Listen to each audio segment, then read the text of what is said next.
Gana bir şecerata merfuğan. Akimus sufuf. Yani Peygamberimiz sallallahu aleyhi ve sellem etti, saflarını tuturuz.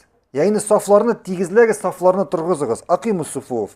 فَاِنَّمَا تَصِفُونَ كَسُفُوفَ الْمَلَائِكَةِ. Hem şu namazlarınızı feriştelerinin yani şu redlerinizi namazlar redlerinizi feriştelerinin redleri şekilde tigizleriz. Yani feriştelerinin redleri şekilde tigizleriz. Tüzügüz. Hazu beynel menakib. Haminde in başlarınızı tigizleriz. Vasaddul hulul. Ayaklarınız arasında boş orun kaldırmağız. Ve la tezaru furcetin lişşeyatin ya lişşeytan. Hem şeytanga boş orun, şeytanga tişik yani ara, boş ara kaldırmağız. Ve men ve men vasala saffen vasalallah. Hem kim saflarını tizli, onun bilen Allah yani kim saflarını tutaştıra, onun bilen Allah o'zini tutaştıra. Şu kishi bilan. Ham shulay boshqa hadisda Payg'ambarimiz sallallohu alayhi va sallam aytdi, "Gan Abi Hurayra gan Nabiy sallallohu alayhi va sallam." Abu Hurayra xabar etdi, Payg'ambarimiz sallallohu alayhi va sallam aytgan, aqimus saffa." Saflarni tegizlaysiz. Saflarni turg'izasiz. Fi salat, namozda. Fa inna iqamatas saffa min husni salat. Shundoqda saflarni tegizlaw namazning maturligi bo'lib turadi. Ya'ni namozning maturligidan bir ulush bo'lib turadi. Namozning maturligidan bir ulush bo'lib turadi. Bu hadisda jamoat namozida saflarni tegizlaw turnasi bor. Bunda ayırma yok şu. Meşitte mi bu, meşitte tugul mi, ide mi, sahrada mı, qayda olmasın cemaatla okanda namazlarını tigizle oturunda siz bara. Birinci saflarını tuturu. Saflarını tuturu. Namazga qamat etilgenden sonra en birinci saflar tuturlar. Birinci saflar tuturulgandan sonra ikinci, üçüncü hem şulay deb devam ete. Şuna göre eğer de kişiler ikinci safını tuturup birinci safta bu şurun kolayken bu dürüst değil. Bu dürüst değil, bu sünnetimize karşı kile. Tayyip devam etemiz. Saflarını tuturgandan sonra saflarını tigizlev. Saflarını tigizlev. Saflar neçik tigizlene? Biz sizin bilen hadisini aldık. Saflar ayakının başından mı, barmak başından tigizlene mi? Yayında ukşeden tigizlene mi? Yayında tubuk siyerinden tigizlene mi? Koyan tigizlene? Ha? Hı? Koyan. Ukşeden koyan. Ukşeden koyan. Hı? Koyan tigizlene. Hı? Ukşeden. O namazını tigizlev tubuk siyerinden. Namazını tigizlev tubuk siyerinden çünkü galimlerimiz ayta kişinin ayağı koyan usa başlayı. Ayakının başından mı, parmaklarından mı? Yok, şu tubuk siyerinden tutturuşuğa. Kişinin ayağı tubuk siyerinden tutturuşuğa. Şuna göre kişi eğer özünün ayak parmaklarından, bizde bugün kızganç'a karşı ayakının parmaklarından tigizliler. Eğer kişinin ayak parmaklarından tigizlese safını, kıyıdan qaraganda onun safı tigiz bulmayacak. Çünkü kay bir kişinin ayağı 45. razmer. Kay bir kişinin ayağı 30. razmer, 39. razmer, 41. razmer. Şuna göre kişi tubuk siyerinden tigizlerge tiyiş.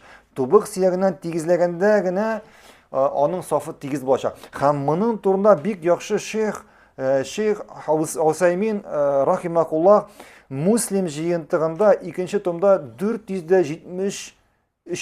bitte Muslim jiyintığının yani Şeyh Hüseyin şarh yasaganda şu 473. bitte asta snoskını qarasanız Şeyh Hüseyin buna bir katı anlatıp öte. Bir yaxşılap anlatıp öte. Yarar safını tutardık. Ayaklarını yani safını tigizledik. Tubuk siyagından dedik. Üçüncü mesele bu hadistekiler en başlarını tigizlev. En başlarını tigizlev, hem indi ayaklarını tigizlev, hem indi bu şurun kaldırmav. Şuna göre cemaat namazına baskanda kişiler birbirine en başlarını tigizlep, tidirip birbirine en başlarını tidirip, hem indi ayaklarını birbirine tidirip basırga tiyişler. Ayak hem en başı arasında ara kalırga tiyiş tugil. Eğer ara kalayken kim için biz ara kaldırdık? Ha? Şeytan işini ara kaldırdık. Şeytan işini ara kaldırdık. Hamında bu hadiste bir korkunçsuzlar ki Peygamberimiz sallallahu aleyhi ve sellem aytdı. Kim saflarını tigizli dedi, saflarını tutaştıra, аның белән Аллаһ үзенең арасын тоташтыра. Һәм галимнәребез әйтә, моннан мафһум мухалифа, ягъни моннан аңлашыла, димәк, кем сафларны тоташтырмый, ягъни сафларны өзә, аның белән Аллаһ арасын өзә. Аның белән Аллаһ арасын өзә, шуңа күрә бик куркынычлар. Шуңа күрә намазга басканда беренчедән тора кирәк. Сафларны тигезләргә кирәк. Һәм басканда иң башны тидереп, һәм аякларны бер-берсенә тидереп басырга кирәк. Бүгенге көндә кешеләр басалар, араларында бер кеше сыярлык урын кала. Бу дөрес түгел. Я инде басалар, иң башлары бер-берсенә тигән, ләкин аяклары бер-берсенә тимәгән. Аяклары бер-берсенә тимәгән. Бу дөрес түгел. Я инде басалар, аягын ул киресенчә киң итеп аерган, шпагатка баскан шикелле. Һәм шуның сәбәпле аларның иң башлы аяклары тигән бер-берсенә, ләкин иң башлары бер-берсенә тими. Бу да дөрес түгел. Шуңа күрә аяклар да тиергә тиеш, иң башлары да тиергә тиеш.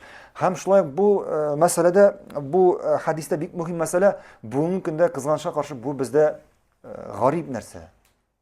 Ягъни бездә бүген кешеләр сафларын тигезләмиләр, сафларны тоташтырмыйлар. Күбесе аларны белми. Бирәтә олы кешеләр, бабайларыбыз, шуңа күрә бирәтә яшьләргә кала, син менә бу хадисне ишеттең, мәчеткә кирдең, кырыгында бабай кеше бастыра. Бастың янына, син әкрен аягыңны куй. Әкрен аңа иң башыңны тигезлә. Ләкин моны кайбер яшь кешеләр китереп аякларын кат итеп териләр. Иң башларын кат итеп териләр. Ягъни намаз укучыларга мәшәкать кидерәләр. Намаз укучыларга мәшәкать кидерә. Хәтта аякны кайвакта кайберсе аякны терәп куя, хәтта аякны авырттыра. Аякны авырттыра. Шушы авырту сәне аягны алып куясың. Монысы беренче мәсьәлә. Ягъни моны әкрен ул битне аякны терәп куй дигәч, аны кат итеп терәп куй дигәнне аңламый. Әкрен китереп якын гына куй аягына. Икенче мәсьәлә. Әйттек, бабайларыбыз моны күбесе белмиләр. Алар алай аякларны бергә тоташтырмау дөрес дип уйлар. Һәм шуңа күрә безнең яшь егетләребез мәчкә кирип, бабайларга аякларын терәтә башлагачтын, бабайлар ачуланып аякларын ала башлар. Хәтта аякларга тибүчеләр бар. Сез аларга игътибар итмәгез. Син куеп карадың, әгәр дә ул аңа каршы килә икән, булды, калдыр аны.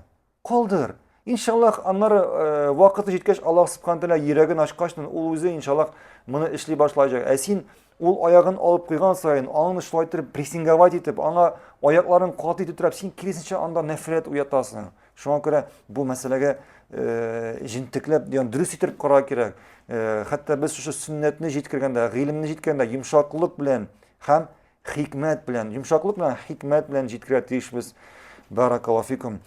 Һәм инде иншаллах бүген шушы урында тукталырбыз. Субханакаллаһумма бихамдика, ашһаду ан ла илаха илля анта, астагфирука ва атубу илейк. Ассаламу алейкум ва рахматуллахи ва баракатуһ.